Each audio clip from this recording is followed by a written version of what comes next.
menuju suatu tempat di kota Palangkaraya, di mana terdapat makam seorang wali Allah, satu-satunya makam wali Allah yang ada di Palangkaraya.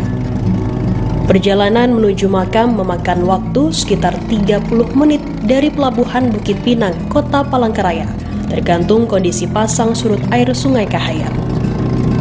Lokasi makam yang cukup jauh dari pusat kota tidak menutup minat para wisatawan untuk pergi berziarah ke lokasi ini.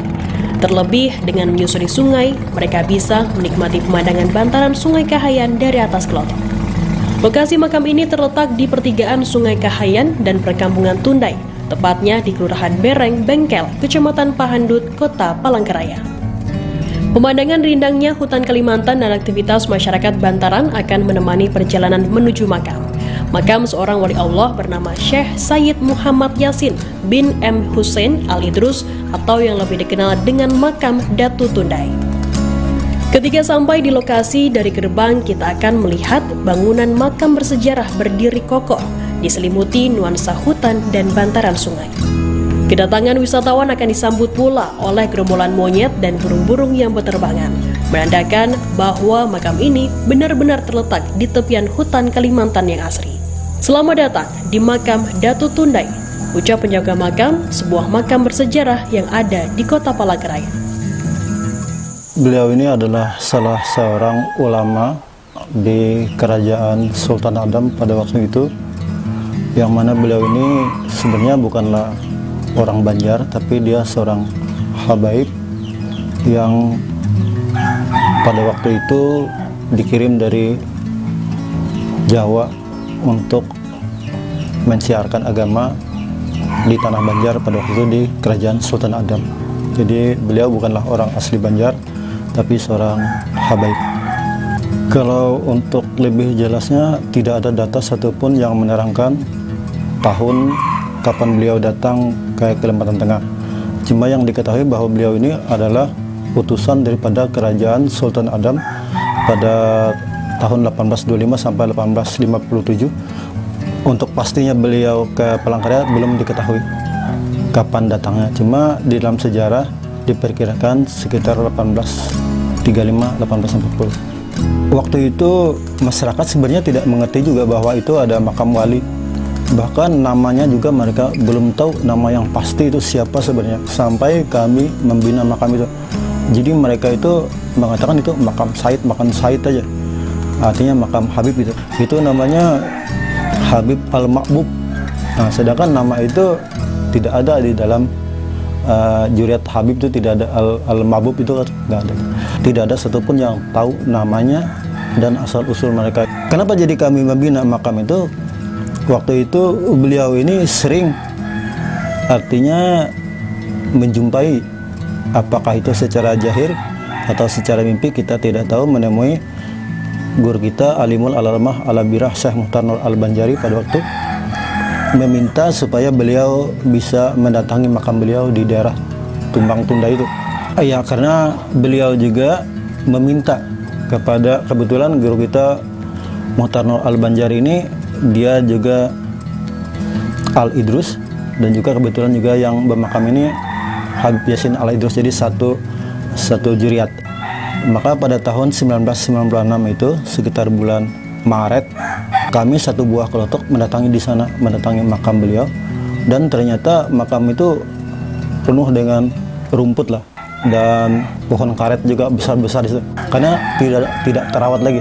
Setelah kita ziarah sekitar bulan Maret itu, nah lalu akhirnya diutuslah kita waktu itu untuk menemui siapa sebenarnya pengurus makam ini. Lalu kita datang ke Kelurahan Berbengkel dan kita bertemu dengan sekretaris desa waktu itu, dan kita minta dan kita ingin membinanya. Lalu diberilah kita surat Al-KMD Berbengkel, mendapat surat kuasa dari Berbengkel, dari LKMD Berbengkel, untuk bisa membina makam tersebut.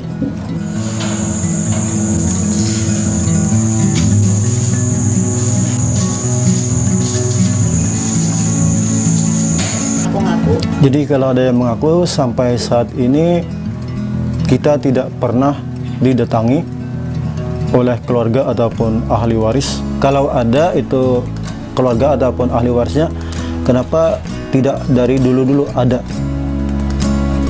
untuk mencari keluarganya?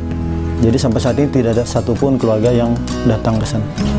Jadi di sekitar makam itu banyak makam-makam orang kampung. Jadi kalau tidak salah mungkin ada 20-an makam yang ada di sekitar situ.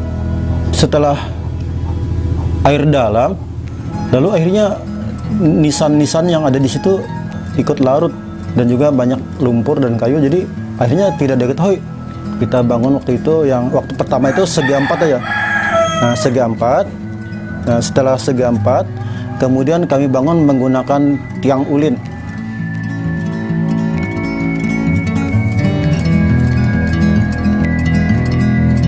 Untuk peziarah hampir setiap pekan itu ada, dari Palangkaraya, dari Pulang Pisau, Kapuas, bahkan dari Banjarmasin dan sekitarnya juga. Ada yang berziarah ke Palangkaraya khusus untuk ke makam Datu Tunda ini, untuk peziarahnya. Tapi akhir-akhir pekan lah yang sering.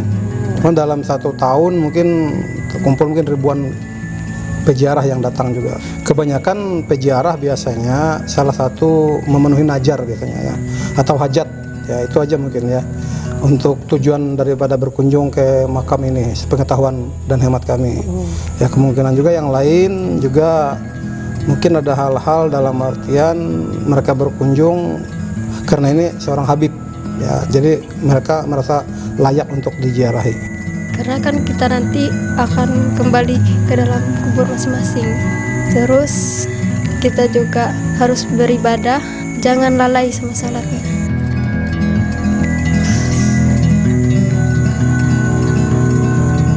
Jadi selama ini, selama kita membina, itu kain keramat atau kain kuning yang orang datang ke sana berhajat itu kan, jadi kita kumpulkan.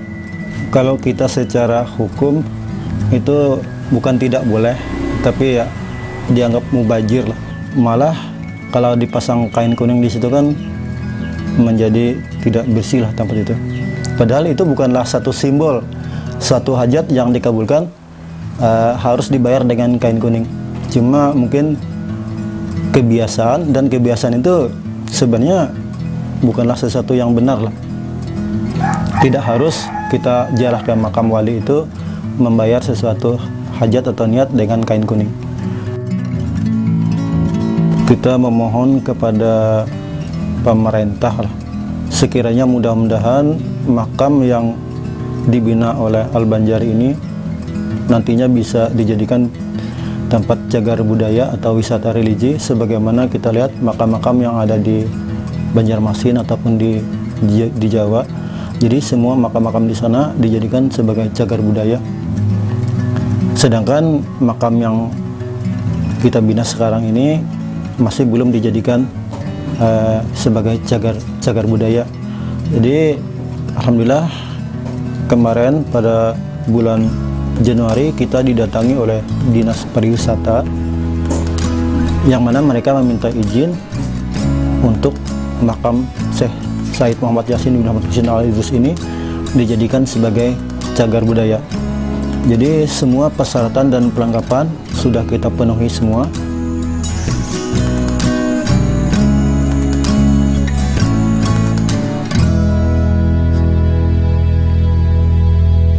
Untuk mencapai area ini ya memang karena keberadaan makam ini di bantaran sungai Kahayan, ya tentunya warga atau masyarakat dari manapun yang ingin berkunjung ke tempat ini, satu-satunya akses yang bisa digunakan yaitu dengan perahu atau kelotok atau dengan speedboat.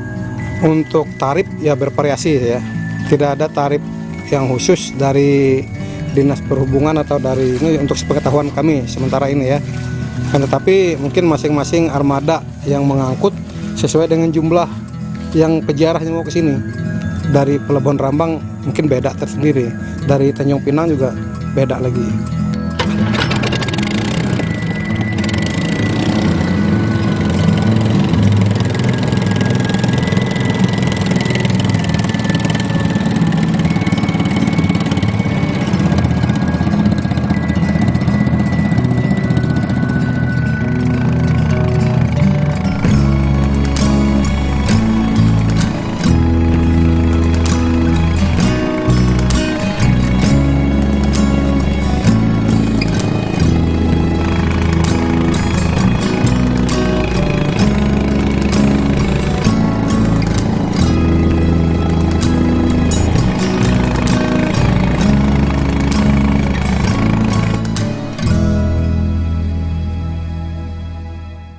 Terima kasih sudah nonton.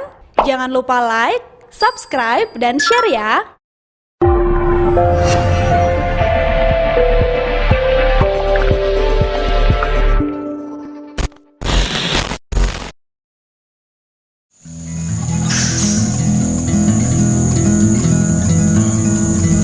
Menuju suatu tempat di kota Palangkaraya, di mana terdapat makam seorang wali Allah, satu-satunya makam wali Allah yang ada di Palangkaraya. Perjalanan menuju makam memakan waktu sekitar 30 menit dari pelabuhan Bukit Pinang, kota Palangkaraya, tergantung kondisi pasang surut air Sungai Kahayan.